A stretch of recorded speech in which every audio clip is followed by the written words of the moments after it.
Discretion is advised.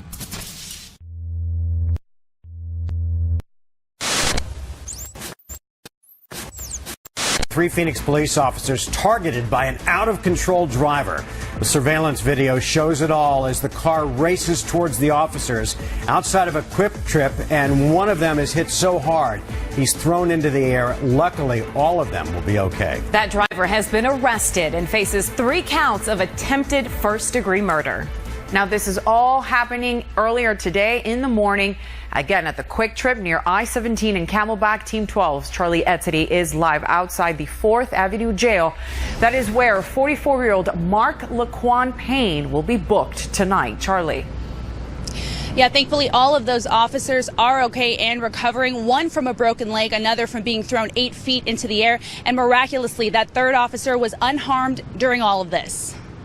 Security camera footage from a Quick Trip captures every second a red car speeds into the frame and rams into 3 Phoenix police officers. One officer is seen flying 8 feet into the air and slams into the glass at the front of the store. A sergeant is run over and tumbles out from underneath the car, and a third officer narrowly misses being hit and is seen running after the suspect, eventually tasing him and taking him into custody. This is a violent, cowardly act on our police officers, and it's simply unacceptable.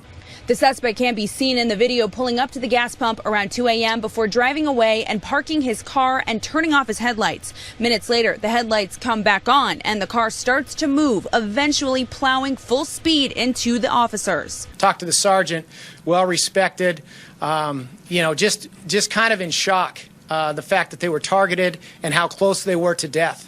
The suspect, Mark Payne, faces 3 counts of attempted murder and 2 counts of aggravated assault. At this point, police say it's unclear why he ran over the officers. These officers could have easily been killed, and I thank God that we're not planning 3 funerals right now.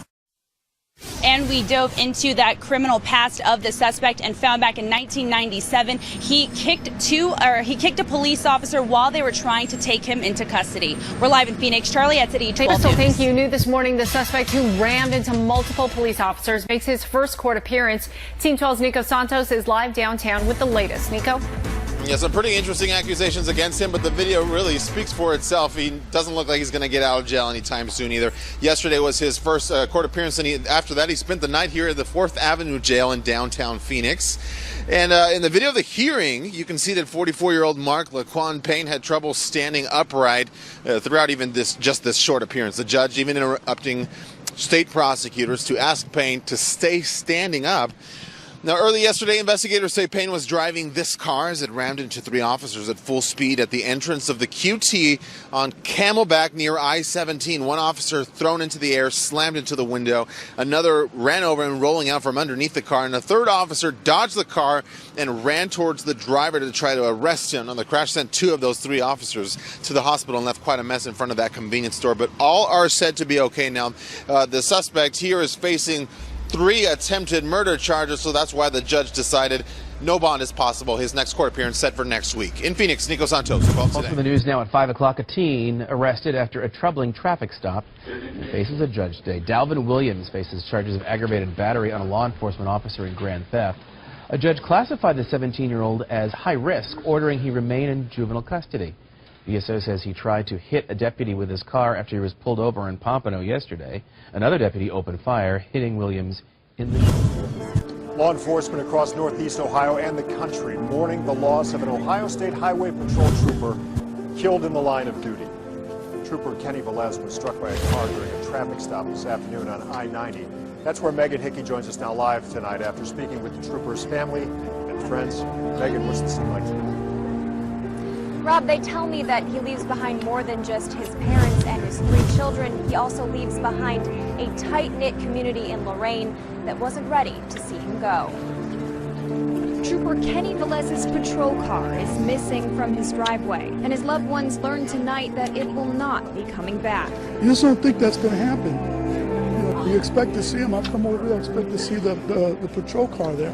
Velez left for work early this morning, saying goodbye to his friend and lifelong neighbor, Gabriel Miranda. Sitting this morning, I saluted him, and I knew at this time of the day that talking about Kenny dying. On this street, Velez was more than just a neighbor. Like a son, you know. Always playing the part of the protector, even when he was off the clock. You feel safe. You feel safe when you say, oh, Kenny's right there. But while working traffic enforcement on I-90, Velez was standing outside of his car when he was struck and killed. News Channel 5 was on the scene as another driver was given a field sobriety test, handcuffed and taken into custody. Velez's family tells me they're still waiting to learn exactly what happened. Because anybody, it could be anybody, not necessarily a cop, it could be anybody that was hit. They have a family. This evening, dozens of law enforcement vehicles surrounded Metro Health, where Velez was pronounced dead, paying a final visit to the trooper who gave up his life serving his community. You know, it's not an easy job, and Kenny proved it, you know, unfortunately today with his life. Now, Velez has been a trooper for 26 years. His family tells me he was talking about retiring in just a few short months. Live in Cleveland, Megan Hickey, News Channel 5.